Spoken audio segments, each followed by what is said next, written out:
ওই দিন আমিন ভাইয়ের ওয়াইফ তাকে টেক্সট করছে যে হাসতে তোমার যে কো-জাজ ফারিয়া তাকে তোমার কেমন লাগে। তো আমিন ভাই তখন তার ওয়াইফকে খুশি করার জন্য বলেছে একদম বাদরের মতো লাগে। তো এরপর আমিন ভাই যখন অফিস শেষ করে বিকালে বাসায় গেলেন তখন তার ওয়াইফ বলল, শোনো এখনই তোমাকে আমাকে নিয়ে শপিং মলে যেতে হবে, আমি নতুন 2টা শাড়ি কিনবো, আর যদি তুমি আমাকে নিয়ে না যাও তাহলে তুমি আমাকে যে টেক্সটটা দিছো ওইটা আমি ফারিয়াকে দেখে দিব।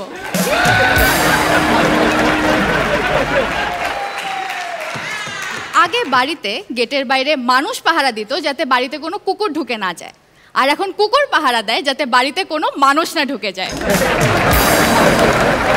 আগে বিয়ে বাড়িতে বাড়ির মহিলারা রান্না করতো আর বাইরের মানুষ নাচানাচি করতো, আর এখন বাড়ির লোকরা নাচানাচি করে আর বাইরের মানুষ এসে রান্না করে। আগে মানুষ গরিব ছিল সাইকেলে চড়তো, এখন মানুষ বড় লোক হয়েছে গাড়ি চালায়, জিমে যায়, এরপরে সাইকেল চালায়।